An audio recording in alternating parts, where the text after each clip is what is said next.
football moments from the 80s now on BBC One as Danny Baker kicks off a new series. Welcome everyone to Match of the 80s, where despite the surroundings, I do mean the 1980s, the decade when we went from this to this, and where we replaced this kind of thing with this kind of thing. In short, a decade of absolute football revolution, and clichés aside, one of triumph and tragedy. Plus, there was some seriously great games played. Oh, I know what you're saying, prove it. Well, that's exactly what we're going to do.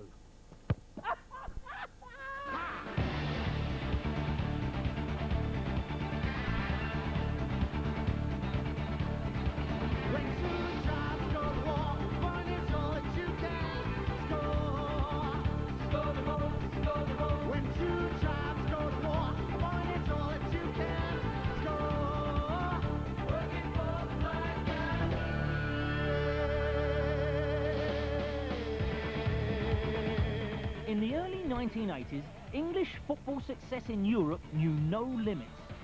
Tragically, at the same time, English football fans knew no laws.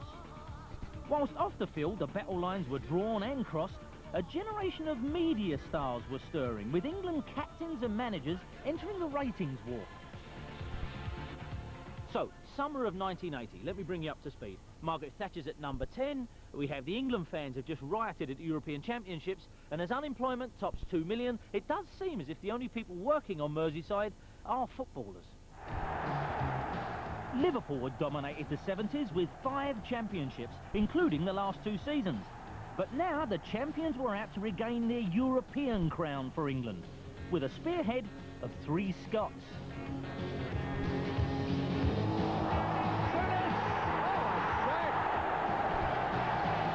We could handle whatever came our way. As a kid, do you want to play football with us, or do you want to fight us? Because, you know, either way, we'll match it. Straight by Hughes, gave it to Dalglish, and it's the opening goal. Dalglish celebrates. Over the years, we used to have this Scotland-England thing. The 2 players I played alongside at Liverpool, who had will to win beyond anything that I've ever seen, were those 2.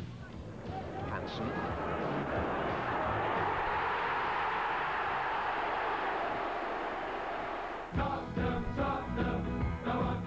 Yeah, even by traditional football song standards, this song was always a dog. Which was a shame, because Spurs, in football terms, were rocking. They had Ardias and Villa, and England's new star, Glenn Hoddle. Do one of them Saturday, couldn't we? Francis, and here's Hoddle. I saw a headline the other week that said, Glenn Hoddle finds God. I thought, blimey, what a pass. And then, of course, there was Brian Clough, king of the castle and alarmingly top of the pops. Hi, it's Cloughie here, and football's my game. But it's more than a game. It's a wonderful sport. It's responsible for bringing together the people of the world. So let's look after it, protect it. It's ours. It's a great equaliser. So always remember, at all times, you can't win them all. You can't win them all. Do you think it'll make the charts? I'm not sure about that. Why didn't you make it? I meant what I said. Yes. And I mean, who's it aimed at? It's aimed at the people that's causing us problems in football at the moment. There are a lot of villains about. There's 92 league football chairmen for a start. Well, despite falling attendances and Snoop Doggy Clough, White Hart Lane's fall as Tottenham opened their campaign against Brian's European champions, Nottingham Forest. Well, that might run for Ardias. Was he pulled? Surely he was pulled. And the referee gives the penalty. No question that he was pulled by David Needham. Super through ball from Hoddle. And that's his first of this season.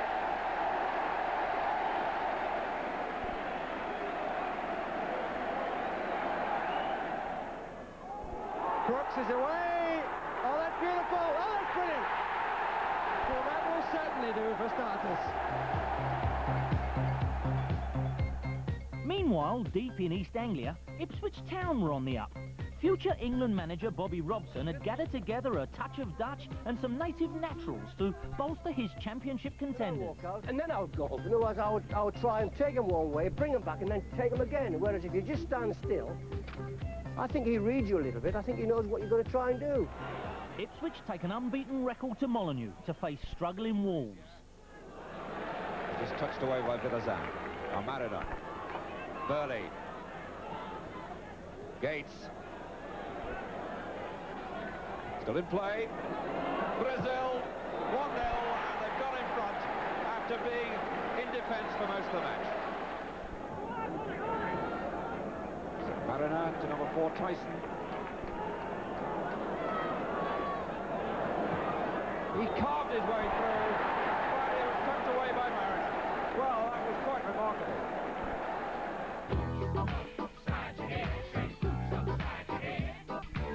Just over a season ago, he was an apprentice cleaning boots. This afternoon, Clive Allen arrived at Arsenal's headquarters to a football star's welcome. He's already been called England's next Jimmy Greaves. Oh, cheers. Allen became the first £1 million teenager when Arsenal paid QPR a staggering 1.2 for the 19-year-old striker. Hopefully it's just the one move. I think now that I'm setting myself up for life. Sadly for Clive, those words were about to prove as genuine as a pop star's wedding vows. Within weeks, he'd gone to Palace. I was, completely bemused by it all. I found it difficult to understand, but obviously knowing Terry Venables very well, I said that I would go along and meet him and speak with him. And as we met Terry, he was Terry. He was giggling and laughing. The one thing I do know is whenever I played against Arsenal after that, I nearly always scored against them. So in a way, I suppose that was me paying them back. During his time at Palace, Clive featured in one of the most famous incidents of the 1980s, the goal that never was. Oh, what a tremendous shot by Allen. And the ball came back off the woodwork, and Palace appealed for a goal. And they surrounded the referee, saying it was in. And here's an incident. Clive Allen hammered that, and it came back off the woodwork. Palace say it was over the line, and the referee is going to have to consult the linesman. Hilariously, the linesman turns out to be as far from planet Earth as our referee. You can never tire of seeing how much of a goal this is, and how much the official says, no way! And the referee says no goal. I'm paid to score goals. I know when I've scored a goal, and that was the case. To be home again in England, to be where I belong, where I belong. When the lonely night is drawing in, I long to be with you in England. It's the ideal place to come to build up for the 1982 World Cup, which I see as my, if you like, my Everest, really. Inevitably, one of Keegan's first matches for Southampton will be at the Dell against Liverpool. It's going to fall for Souness, and Liverpool have got 5 players in attack here. Souness into the gap. Beautifully done. A goal by Souness, but tremendous credit for off-the-ball running by Kenny Dalglish. Oh, right across to Watson, and there's Nicol. This is Baker to Holmes. And Boyer nipping in. Boyer's there!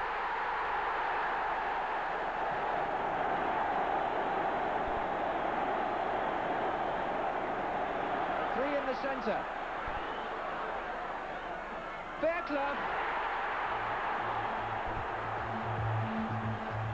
It was a bit of a jumpy start to the season by the champions, with the greatest threat coming from unlikely Aston Villa, where you could find old hands like Dennis Mortimer and Peter Withe, alongside sensational blonde bombshell Gary Shaw, and dynamic winger Tony Morley. Here's Tony Morley. Good running by him. Oh, what a great goal! Tony Morley scores a cracker. Managed by laugh-a-minute Ron Saunders, Villa were amongst the leaders as they welcomed Sunderland to Villa Park. Oh, that's a magnificent goal by Alan Evans.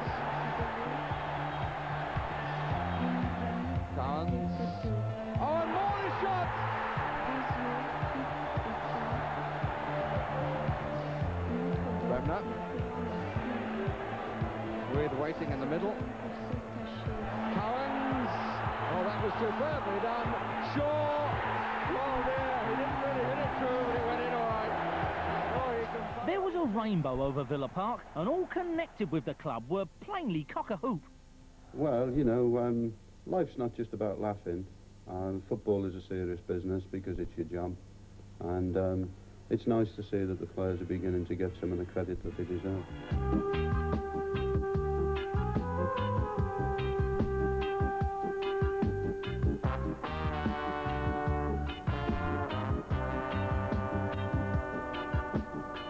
Dole queues on Merseyside stretch further than most. And as these queues get longer this winter, then so the queues to get into the local football grounds are certain to get smaller. Attendances here were down by an average of 2,000 a game last season. They need 42,000 people just to balance the books. And the amazing fact at the start of this new football season is that even Liverpool can no longer pay their way with the money taken through the turnstiles. Of course, the day after Armageddon, you can guarantee a sellout for the Manchester derby. And so, 56,000 came to see United square up to bottom place City. Coppell's in there, so is Duxbury. McElroy, oh, off the legs, and Coppell! Coppell!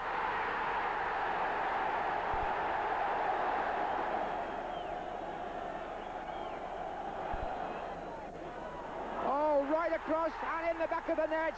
And Kevin Reeves came in there, and the defence was stranded as Reeves scored.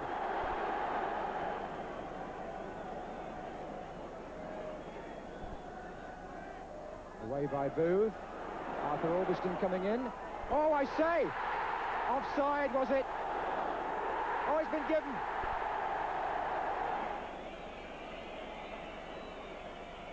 Power. Caton climbing, here's Palmer with a great chance. It's there! Palmer has equalised for City! The City board reflect this creditable draw by asking Malcolm Allison to go. His year-long return to City ending in the sack, following a string of high-profile, bold and some may argue, over-ambitious signings. Another one bites the dust, and another one gone, and another one gone. Another one bites the dust, hey, hey. Gonna get to, another one bites the dust. I can't satisfy the egos of some of the people in Manchester. The supporters have been absolutely fantastic, but you see, the directors are impatient, and I understand it. I understand them. Still, City are nothing if not a prestigious club, and candidates for the job are not slow coming forward. What was all that about there, eh? Useless, I don't know. Now listen, you got to really keep it clean in this next half. Got 45 minutes to go, right? So I want you to get out there and really clean up, all right? Things have changed so much. Right. No, without being disrespectful to anyone. Back up in the rarefied air at the tabletop, Ipswich faced their first true test at Anfield. Bobby Robson stokes their psychic boiler. They'll jump and they'll fight and they'll compete and they'll win their percentages. Away by Johnson only as far as Tyson! Oh, it's there! And Franz Tyson scores the goal that puts Ipswich ahead against the run of play. Sumis. Cohen. Dalglish. Oh, the linesman's flagged for a foul by Tyson, and the referee has given a penalty. Now, Tyson, the man who scored the goal, has been penalised, and a penalty has been given to Liverpool for the tackle on Dalglish. Ipswich surround the referee. It looked innocuous to them. The linesman actually, in my view, made the difference there. He flagged.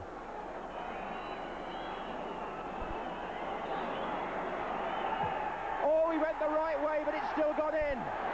McDermott equalises for Liverpool with his 11th goal of the season for them. And Tyson is still arguing about the original decision.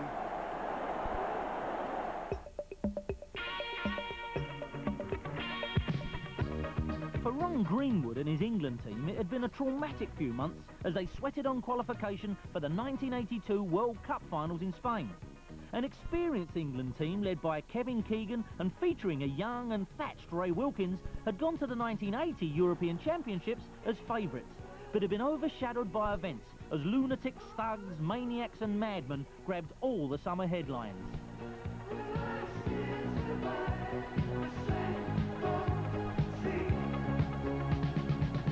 sure the players are ashamed.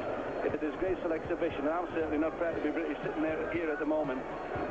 It wasn't a good day for Britain. In fact, it was a bad day for Britain. And we really are a splendid country. On the pitch, England bounced back in their World Cup qualifying group with a victory over Norway. Yeah, we have beaten Norway, and it came thanks to goals from Terry McDermott. Then Nottingham Forest favourite Tony Woodcock, now playing in Germany for Cologne. And a glorious, mad and brilliant goal from Ipswich striker Paul Mariner.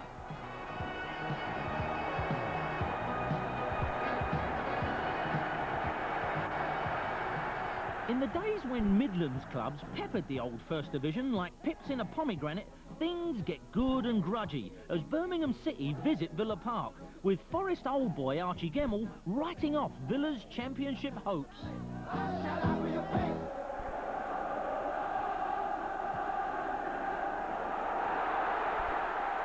Shaw and Hawker get his this is, and he's ready to count!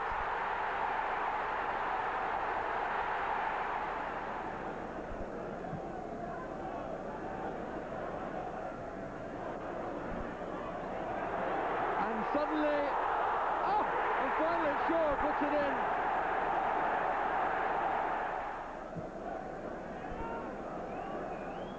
On by Evans, and he got it in, yes, got it! Across town, big Ron Atkinson, he was always big, and his West Brom team are also going well. Inspired from midfield by Brian Robson, robust, injury-free and unstoppable. Robson, forward for Regis, back to Moses, and the goalkeeper loses it, and a penalty is given, I think, for handball. Anyway, it gives Gary Owen a chance from the penalty spot. Comes in the 35th minute of the match. And Bailey going the wrong way. 1-0 to West Bromwich Albion. Chance for a break with Regis. Barnes to the right. And somehow he managed to adjust his feet. But he didn't really make up his mind, I don't think. And Barnes has got through this time. And it's in!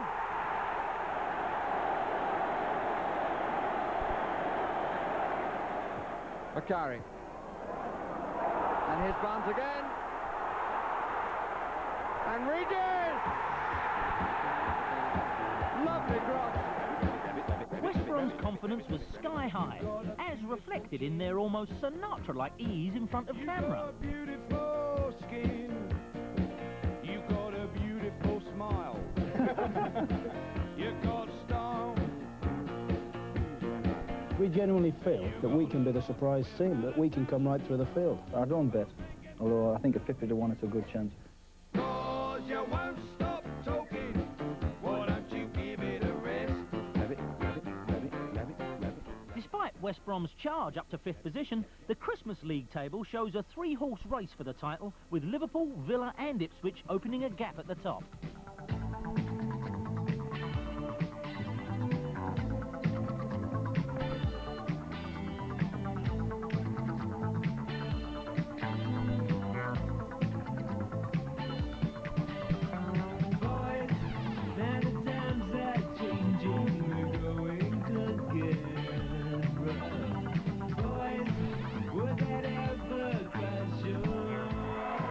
Third round of the FA Cup, and a massive tie at Portman Road, where Ipswich clash with fellow title challengers Aston Villa. Again, the wind helped a bit then. There's Brazil. There's Mariner! Well deserved on the balance of play. Dumped out of the cup, Villa manager Ron Saunders has just a week to get his team up for an equally important league match, as champions Liverpool roll in to Villa Park. Ollie again. Oh, he beat Money too easily. Gary Shaw. West. And Villa take the lead.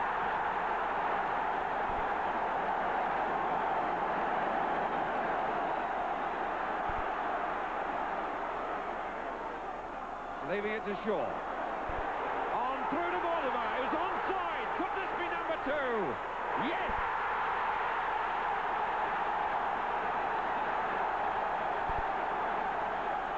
joy, oh joy that was, because I just felt then 2-0 that, you know, we'd done enough in that game then to actually put them out the race. Alex Ferguson's Aberdeen were about to pay for Liverpool's indifferent league form in the European Cup. Dubbed the Big Battle of Britain, it turned out to be simply the 5-0 thrashing of Fergie. Dalglish. Oh, nicely played by Johnson to Terry McDermott. And a little chip from McDermott. And what a lovely goal. Terry McDermott produces a special. Graham Souness almost single-handedly did for CSKA Sofia. Three players to his right. He's picked out Souness, who kicks out a beauty. And all this led to a semi-final clash with Bayern Munich. When we arrived in Munich at the stadium, there were leaflets all over the ground, and we were wondering what the leaflets were about. And when we went into the pitch for the warm-up, a Liverpool supporter gave us a leaflet, and it was directions to Paris for the final. So that really put our backs up. Checking the watches on the bench. Johnson, Kennedy is up, suddenly in space and onside and scores! Ray Kennedy has given Liverpool the lead. Suddenly, out of nothing, the skipper gets the goal. It changes the entire atmosphere.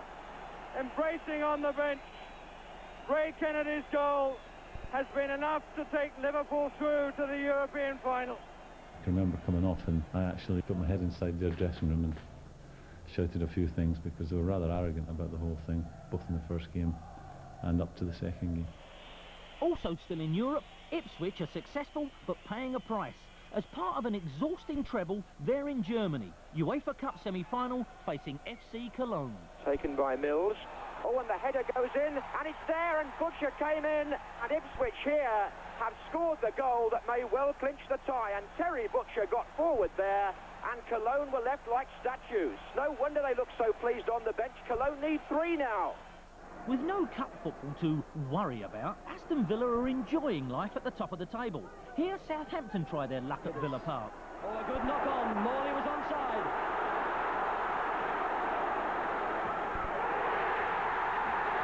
A great individual goal by Morley.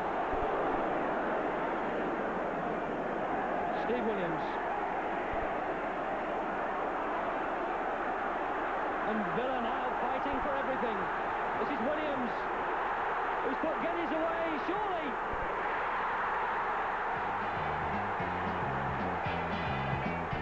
Meanwhile, for Ipswich, that treble bid is really starting to bite. In a huge game at West Brom, they even managed to look tired in an alarming Tangerine kit. Oh, and terrible confusion, and Albion have scored! Ali Brown gives West Bromwich Albion the lead.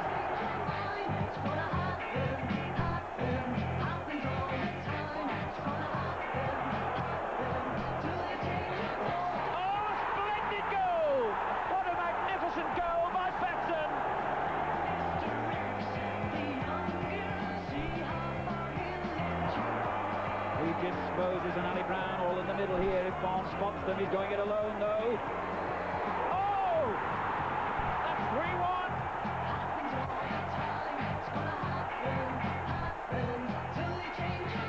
3-1. All these games coming up thick, fast and heavy, and we were a big team but a small club, and we didn't really have the extended staff of players.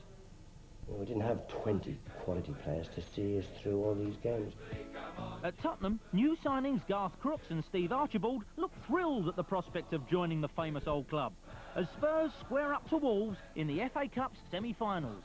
Watch number 6 George Berry, a lazy leap of indifference followed by the old blame another bloke routine. Garth Crooks for Spurs. In stark contrast to his later career as a broadcaster, Garth Crooks was a really exciting player. Just a joke, Garth. Oh, he's outpaced them. Crooks is there. Oh, yes. Number 2 for Crooks. Number 2 for Tottenham. And nobody, not even George Berry, can be blamed for this one. Ladies and gentlemen, the mighty Ricky Villa. Villa shot. Oh! 3-0. And Ricky Villa produces another marvellous moment for Spurs. Manchester City are also on a cup run with their new boss, John Bond, taking on his own son and former club Norwich in the 5th round. Listen, goal by Kevin Reeves. Oh, a magnificent goal again by Manchester City. It's laid for Mackenzie.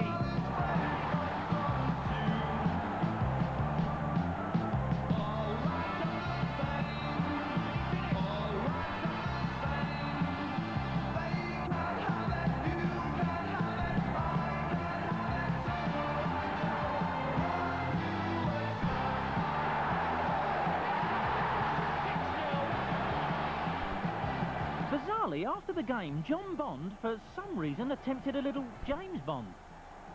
Son Kevin had his own view. Yes, I think he fell off his wallet.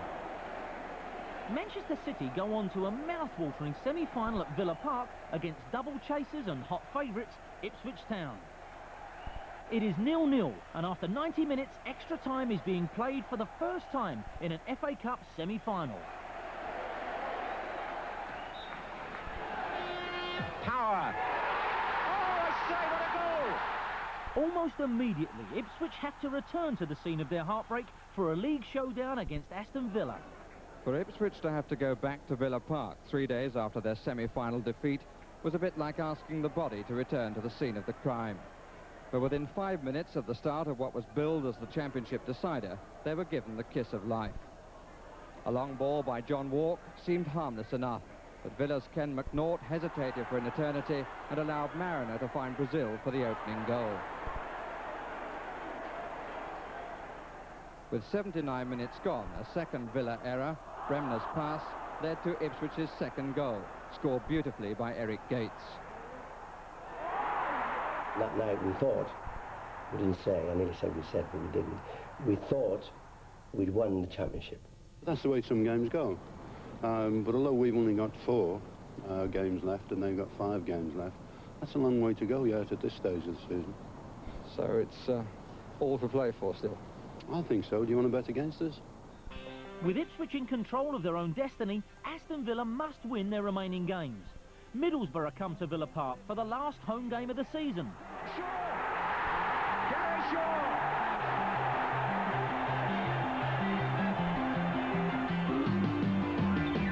When I say I love you, you say you better. You better, you better, you better. When I say I need you, you say you better. You better, you better. Win!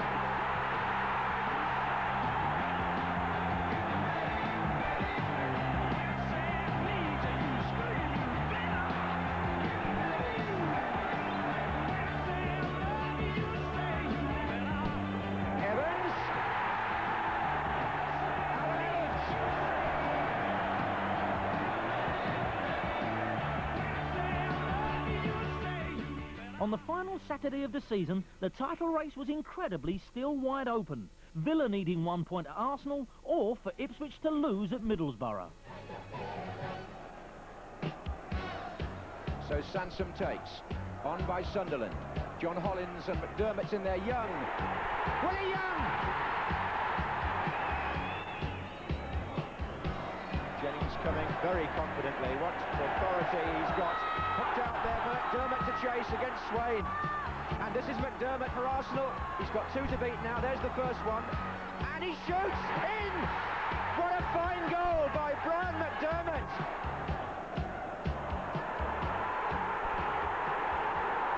And the Villa fans are roaring again at the clock end. And Middlesbrough must have scored again to take the lead against Ipswich.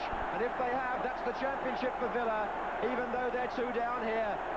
Amazing scenes. Ron Saunders is in the incredible position of seeing his own team 2 goals down, but may still be winners of the First Division title.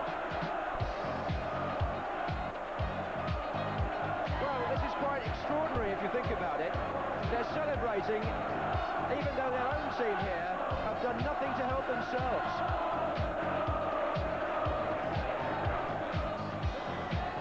And the referee's blown and they're going for the dressing room as the crowd comes on, because Aston Villa, beaten here 2-0, doesn't matter. They are the champions for the first time since 1910. Villa were champions. But most impressive of all, they'd used just 14 players all season. The whole city turned out to greet them, even Birmingham supporters. Possibly. As for Ron Saunders, he went wild. I was part of a club that I supported and part of a very, very successful period. Arguably, the most successful period in this club's history and may ever be. Meanwhile, Tottenham, in preparation for the cup final, have recorded that song, including this notorious line. In the cup for Tottenham.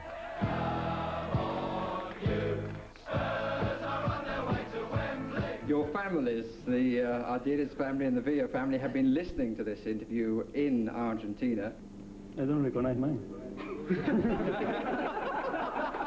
¿Cómo está Lalito? ¿Cómo andas? ¿Andas bien todo? Bien, mijo, muy bien. Papá te manda un beso grande y un abrazo. Gracias, gracias.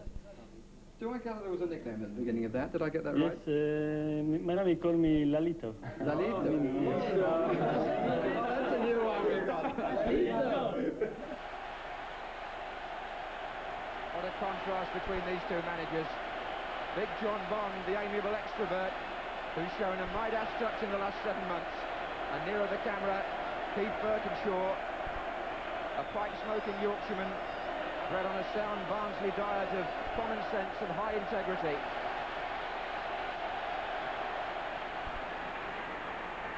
Here's Ranson.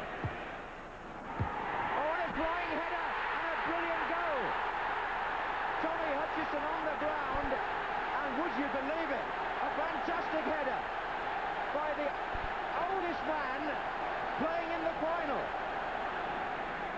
Ricky Villiers gone to the line. I should think they just made sure that Galvin was all right, but Villiers coming off, and disappointed he is too. The sad face of a man who's been withdrawn during an FA Cup final, and a man who began it with such high hopes. This is Ardiles taking them on. Gow tries to get his tackle in, and he does right on the edge. And could we see a Glenn Hoddle special? Is he going to float it in for the strike force on the far post, or will he try and chip Corrigan from here?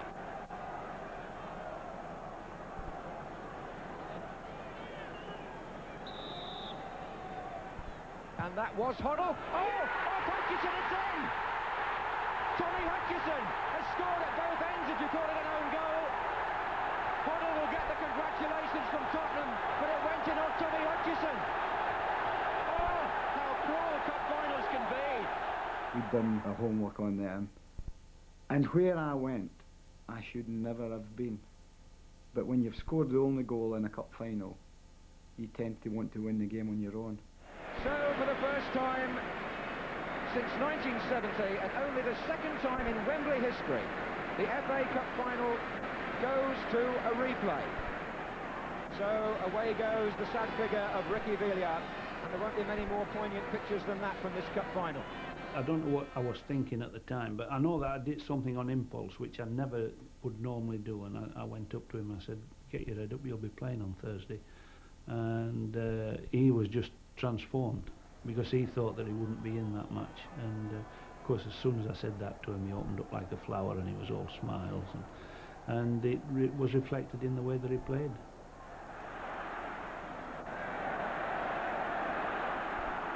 So still Spurs with Ardiles. Brilliant. It is Archibald, has got a chance. Oh, good save, Ricky Villiers! Ricky Villiers scored! And it was made by his fellow Argentine, Ozzy Ardiles. Ranson with the kick. Miller, Reeves underneath it. And now Hutchison to McKenzie. Oh, tremendous goal! Steve McKenzie. Fabulous shot.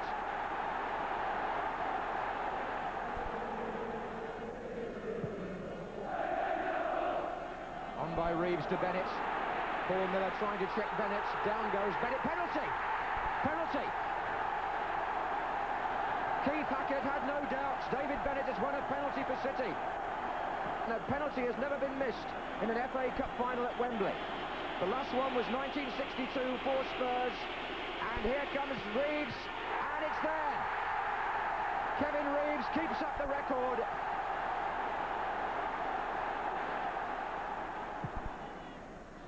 Hoddle. Oh, there's a chance here for Archibald. Crooks! 2-2. Villiers. And still Ricky Villiers. What a fantastic run. He scored. Amazing goal by Ricky Villiers. The big man from Argentina went round 1, 2, 3. Joe Corrigan came to block and Villiers squeezed it in. And so it's fitting that in the year of the 100th final, it's Steve Perryman who takes the cup for Spurs. Code red, security to Royal Box. Two men appear to be kissing each other. Then there's Ipswich. Poor, tired Ipswich trying to salvage something of their season. They take a 3-0 lead to AZ Alkmaar in the UEFA Cup final. Just an hour or two before the game, I remember leaving the hotel, and it was Mickey Mills, I think Bobby Robson was in the elevator, and we got stuck in between floors, and it was like absolute, it was a hothouse. And by the time they freed the lift, and we got to the bottom, all the other lads were in reception waiting for us, and we all got out with just an underpants on. It was so hot, dripping of sweat, boiling, so that wasn't the ideal preparation.